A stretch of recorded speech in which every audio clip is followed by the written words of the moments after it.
Hey guys, welcome to the study with Mayank. मैं हूं आपका मयंक। हम लोग यहां पर एनसीईआरटी ज्योग्राफी क्लास 11 की पाठ्यपुस्तक भौतिक भूगोल के मूल सिद्धांत कवर कर रहे हैं। आज आपका इसी क्रम में अध्याय 16वां है। यहां पर हम जैव विविधता एवं संरक्षण से संबंधित प्रश्नों को देखेंगे। तो चलिए स्टार्ट करते हैं आज का वीडियो। देखते हैं मैं क्या क्या डिस्कस करना है यहाँ पर। आज का पहला प्रश्न है, जैव विविधता के संबंध में नीचे दिए गए कथनों में से कौन सा सही नहीं है, ये आपको बताना है। अपक्षय प्रवार वनस्पति विविधता का आधार है, अतः इसे जैव विविधता का आधार माना गया है। सौर ऊर्जा और जल ही अपक्षय में विविधता और इसके परिणाम स्वरूप उत्पन्न जैव विविधता का मुख्य कारण है। मानव जीवन के प्रारंभ होने से पहले पृथ्वी पर जैव विविधता किसी भी अन्य काल से कम थी। प्रजातियों के दृष्टिकोण से और अकेले जीवधारी के दृष्टिकोण से जैव विविधता सतत विकास का तंत्र है। बात करें पृथ्वी पर जैव विविधता की, तो आप अपक्षय प्रवार होता है, यानी जो आपकी अपक्षय की क्रियाएं हैं, आपके सौर ऊर्जा है, जल है, वायु है, जिसके कारण हमारे पृथ्वी पर अपक्षय होता है। तो अपक्षय प्रवार जो है ये वनस्पति विविधता का आधार होता है और इसलिए इसे जैव विविधता का भी आधार माना गया है। तो आपका पहला वाला कथन बिल्कुल सही है। सेकंड वाला कथन है, यहाँ पे कहा गया है कि सौर ऊर्जा और जल ही अपक्षय में विविधता इसके परिणाम स्वरूप उत्पन्न जैव विविधता का मुख्य कारण है। तो इसमें कोई आश्चर्य की बात नहीं है कि वे क्षेत्र जहाँ पर ऊर्जा और जल की उपलब्धता अधिक होती है वहाँ पर जैव विविधता भी व्यापक स्तर की होती है। यानी जो आपका उष्णकटिबंधीय क्षेत्र है, यहाँ पर उष्णकटिबंधीय वनों में जैव विविधता सर्वाधिक पाई जाती है। तो यहाँ पर आपका बी वाला भी सही है। सी वाला कथन आपका गलत है। देखिए, मानव जीवन के प्रारंभ होने से पहले पृथ्वी पर जैव विविधता किसी भी अन्य काल से अधिक थी और जैसे ही मानव का आविर्भाव हुआ है, मानव जो है विकसित होने लगा है, तो वैसे वैसे मानव ने प्रकृति के संसाधनों का दोहन स्टार्ट कर दिया है।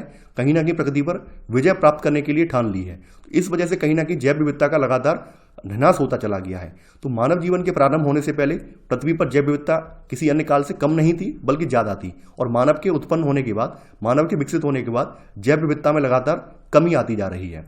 तो यहाँ पर आपका सी वाला कथन गलत हो जाएगा, क्योंकि यहाँ पे लिखा हुआ है मानव के पैदा होने से पहले कम थी और मानव के पैदा होने के बाद बात थी, जबकि इसका उल्टा है। आपका डी वाला कथन बिल्कुल सही है। प्रजातियों के दृष्टिकोण से और अकेले जीवधारी के दृष्टिकोण से जैव विविधता सतत विकास का तंत्र है, यानी लगातार चलने वाली प्रक्रिया है। कोई 1 या 2 साल की प्रक्रिया नहीं है, शुरुआत से लेकर एंड तक हजारों सालों से, करोड़ों सालों से ये चलती आ रही है। तो यहाँ पर आपका जो गलत वाला आंसर है वो है पहले का सी। दूसरा प्रश्न है आपका, निम्नलिखित कथनों पर विचार कीजिए। पूछा गया है कौन सा कथन यहाँ पर सही नहीं है। किसी निश्चित भौगोलिक क्षेत्र में पाए जाने वाले जीवों की संख्या और उसकी विविधता को जैव विविधता कहते हैं। उष्णकटिबंधीय क्षेत्रों में जैव विविधता ध्रुवीय क्षेत्रों से अधिक होती है। उष्णकटिबंधीय क्षेत्रों से ध्रुवीय क्षेत्रों की ओर जाने पर जीवधारियों की संख्या घटती जाती है। जैव विविधता 2 शब्दों से मिलकर बनी है। आपका एक शब्द है बायो और दूसरा शब्द है इसका डाइवर्सिटी। तो बायो का जो अर्थ होता है वो होता है जीव, और डाइवर्सिटी का जो अर्थ होता है वो होता है विविधता, यानी ऐसे करके हो जाएगा जैव विविधता। साधारण शब्दों में किसी निश्चित भौगोलिक क्षेत्र में पाए जाने वाले जीवों की संख्या और उनकी विविधता को जैव विविधता कहते हैं। इसका संबंध पौधों के प्रकार, प्राणियों और सूक्ष्म जीवाणुओं से है, उनकी आनुवांशिकी और उनके द्वारा निर्मित पारितंत्र से है। तो यहाँ पर आपका पहला वाला कथन सही हो जाएगा। जैव विविधता उष्णकटिबंधीय प्रदेशों में अधिक होती है और जैसे जैसे हम ध्रुवीय प्रदेशों की तरफ बढ़ते जाते हैं यह कम होती जाती है। तो यहाँ पर आपका सेकंड वाला भी सही है कि उष्णकटिबंधीय क्षेत्रों में जैव विविधता ध्रुवीय क्षेत्रों से अधिक होती है। अब देखिए, ध्यान देने वाली बात यह है, आपका तीसरा वाला कथन जो है गलत है। जो आपका उष्णकटिबंधीय क्षेत्र है, यानी 0 डिग्री अक्षांश के आसपास वाला जो क्षेत्र है, 13.5 डिग्री उत्तरी और 13.5 डिग्री दक्षिणी के बीच में जो उष्णकटिबंध वाला जो क्षेत्र है, यहाँ पर जैव विविधता तो बहुत ज़्यादा होती है, लेकिन जैसे जब आप ऊपर बढ़ते जाएंगे, उच्च अक्षांशों में बढ़ते जाएंगे, ध्रुवों की तरफ बढ़ते जाएंगे, वैसे वैसे आप ये देखेंगे जैव विविधता तो कम हो जाएगी, लेकिन यहाँ पर जीवधारियों की संख्या बढ़ जाती है। यानी कोई एक स्पेशल स्पीसीज जो है उसकी संख्या यहाँ पर ऊपर की तरफ बढ़ने लगती है। तो यहाँ पर आपका तीसरा वाला गलत हो जाएगा, यानी उष्णकटिबंधीय क्षेत्रों से ध्रुवीय क्षेत्रों की तरफ जाने पर जीवधारियों की संख्या घटती नहीं है, ये बल्कि बढ़ती जाती है। तो यहाँ पर आपका थर्ड वाला गलत हो जाएगा। यहाँ पर पूछा गया है कौन सा कथन आपका सही नहीं है, केवल थर्ड वाला, यानी ए, यानी केवल एक। तीसरा प्रश्न है आपका, आनुवांशिक जैव विविधता के संदर्भ में नीचे दिए गए कथनों पर विचार कीजिए। पूछा गया है कौन सा कथन सत्य है। किसी समुदाय के एक ही प्रजाति के जीवों के जीन की विविधता आनुवांशिक जैव विविधता कहलाती है। समान भौतिक लक्षणों वाले जीवों के समूह को प्रजाति कहते हैं। मानव आनुवांशिक रूप से होमो सैपियंस प्रजाति से संबंधित है।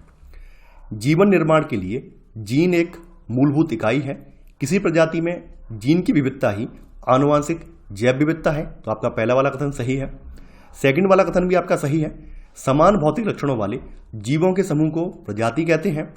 मानव आनुवांशिक रूप से होमो सैपियंस प्रजाति से संबंधित है, जिसमें कद, रंग और अलग दिखावट जैसे शारीरिक लक्षणों में काफ़ी भिन्नता है। विभिन्न प्रजातियों के विकास और फलने फूलने के लिए आनुवांशिक विविधता अत्यधिक अनिवार्य है। तो आपका यहाँ पर तीनों ही कथन सही है, तो आंसर है यहाँ पर आपका डी, यानी कि उपरोक्त सभी। चौथा प्रश्न है आपका, निम्नलिखित में से कौन सा कथन सत्य है, आपको बताना है। आपको कूट का प्रयोग करके सही उत्तर का चयन करना है। किसी विशेष क्षेत्र में जीव जंतुओं की प्रजातियों की विविधता पारितंत्रीय जैव विविधता कहलाती है। जिन क्षेत्रों में प्रजाति विविधता अधिक होती है उन्हें विविधता के हॉट स्पॉट कहते हैं।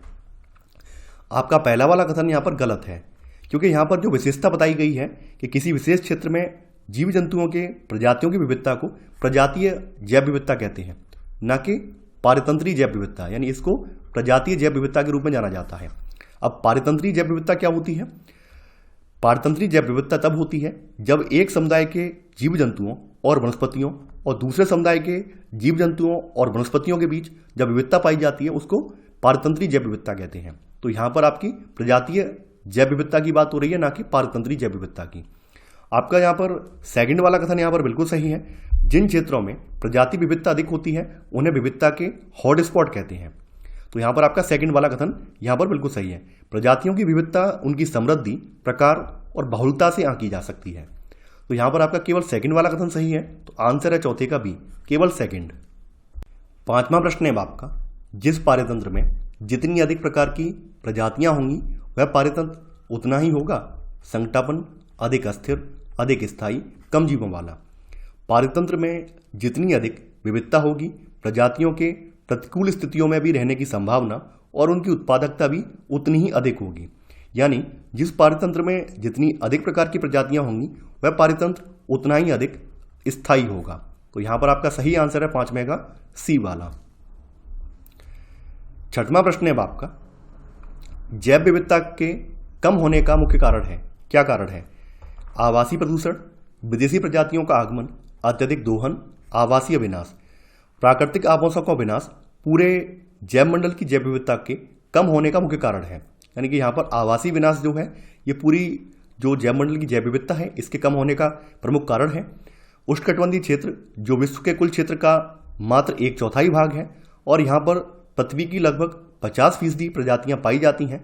यहाँ संसार की 3/4 जनसंख्या भी निवास करती है और इस विशाल जनसंख्या की आवश्यकता को पूरा करने के लिए इन संसाधनों का अत्यधिक दोहन हो रहा है। इसलिए आप ये देखेंगे उष्णकटिबंधीय क्षेत्रों में कहीं ना कहीं आवासीय विनाश की वजह से जैव विविधता लगातार कम होती जा रही है। तो यहाँ पर आपका सही आंसर है छठवें का डी वाला। सातवां प्रश्न है आपका, संकटापन्न पौधों व जीवों की प्रजातियों के बारे में जानकारी प्रदान करने हेतु रेड लिस्ट नाम की सूची किस संस्था द्वारा प्रकाशित की जाती है? संयुक्त राष्ट्र पर्यावरण कार्यक्रम UNEP, world wildlife fund WWF, world nature organisation WNO, IUCN, international union for conservation of nature यानी IUCN। देखिए वे सभी संकटापन्न प्रजातियां यानी इनमें पौधे और जीव भी शामिल हैं, तो इनके लुप्त हो जाने का जो खतरा है इनके बारे में international union for conservation red list के नाम से एक सूची प्रकाशित करता है। तो यहां पर आपका सही आंसर है सातवें का डी वाला। आठवां प्रश्न है आपका, वे प्रजातियां जो स्थानीय आवास की मूल जैव प्रजाति नहीं है लेकिन उस तंत्र में स्थापित की गई हैं उन्हें कहा जाता है देशज प्रजातियां, विदेशज प्रजातियां, सुभेद्य प्रजातियां, संकटापन्न प्रजातियां। देखिए वे प्रजातियां जो स्थानीय आवास की मूल जैव प्रजाति नहीं है लेकिन उस तंत्र में उन्हें स्थापित किया जाता है उन्हें विदेशज प्रजाति या एक्सोटिक स्पीसीज भी बोला जाता है। तो यहां पर आपका सही आंसर है आठवें का बी वाला। नौवां प्रश्न है आपका, निम्नलिखित में से कौन से कारक किसी भौगोलिक क्षेत्र की जैव विविधता के लिए संकट हो सकते हैं?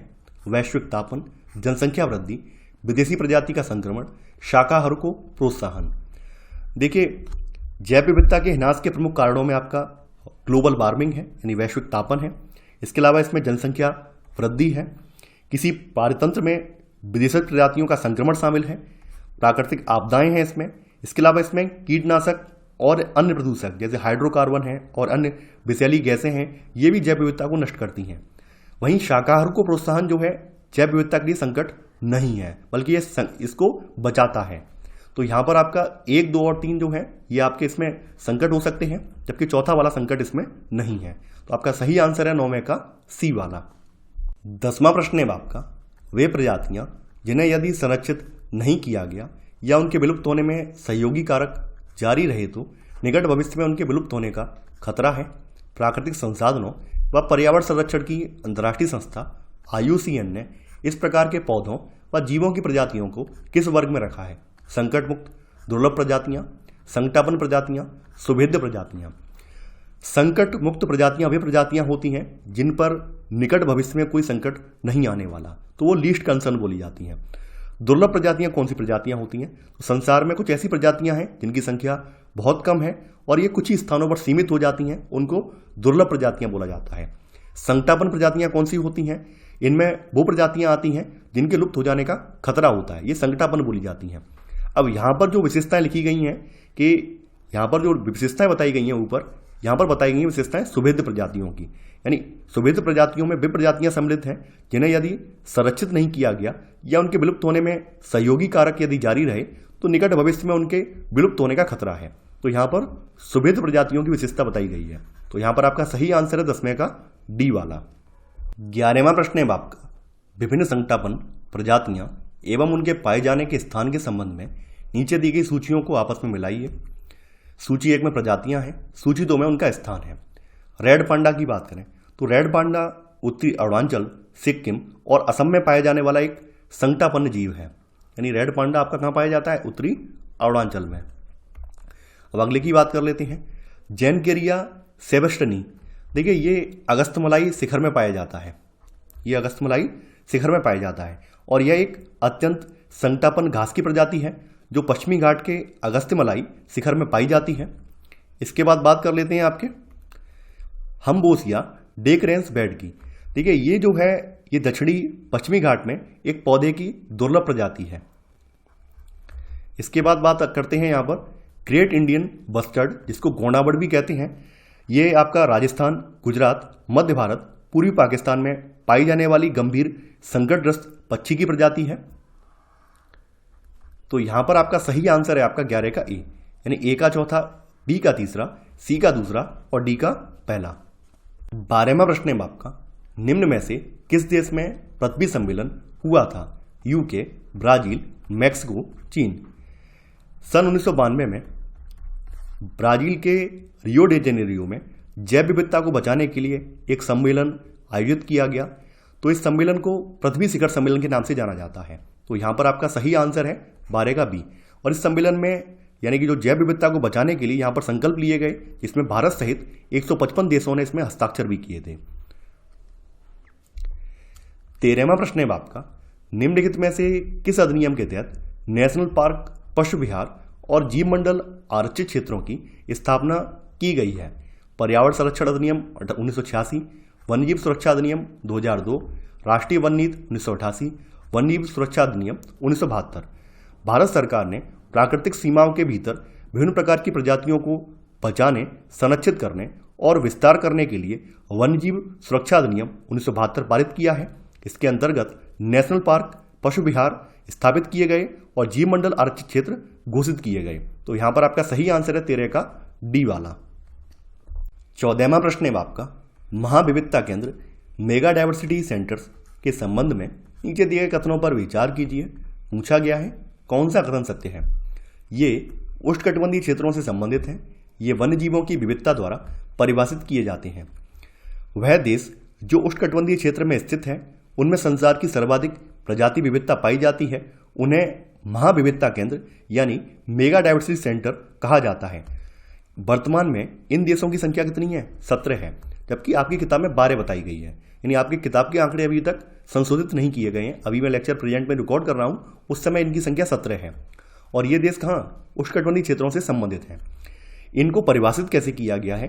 देखिए, इनको जो परिभाषित किया गया है उनकी जीवों की विविधता के आधार पर नहीं किया गया है, बल्कि उनकी वनस्पति की जो विविधता है उसके आधार पर ये डिफाइन किए गए हैं। यानी वहां पर जो वनस्पति में जो विविधता है उसके आधार पर ये परिभाषित किए गए हैं, ना कि जीवों की विविधता के आधार पर। तो यहां पर आपका सेकंड वाला गलत हो जाएगा, केवल पहला वाला सही है। आपका सही आंसर है 14 का ए, केवल एक। 15वां प्रश्न है आपका, निम्नलिखित में से कौन से भारत के प्रमुख पारिस्थितिकीय हॉट स्पॉट क्षेत्र हैं? पूर्वी हिमालय, पश्चिमी हिमालय, सुंदरबन डेल्टा। भारत में वर्तमान में आपके 4 हॉटस्पॉट क्षेत्र हैं। 4 में से आपका पूर्वी हिमालय है, पश्चिमी घाट है, इसके अलावा इंडो बर्मा रीजन है और आपका सुडालैंड है। निकोबार द्वीप पर आपका सुडालैंड वाला क्षेत्र है। सुंदरबन डेल्टा इसमें अभी नहीं है। तो यहां पर आपका सही आंसर है 15 का ए, केवल 1 और 2।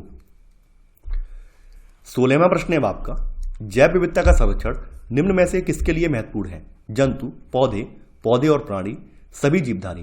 देखिए, जैव विविधता का संरक्षण सभी जीवधारियों के लिए इंपॉर्टेंट है। तो यहां पर आपका सही आंसर है 16 का डी वाला।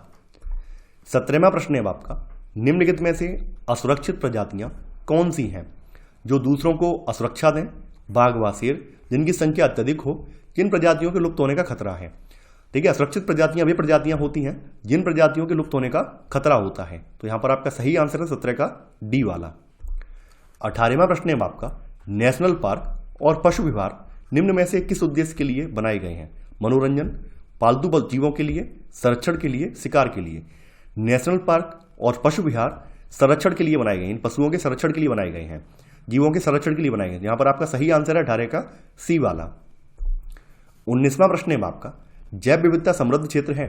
उष्णकटिबंधीय क्षेत्र, शीतोष्णकटिबंधीय क्षेत्र, ध्रुवीय क्षेत्र, महासागरीय क्षेत्र।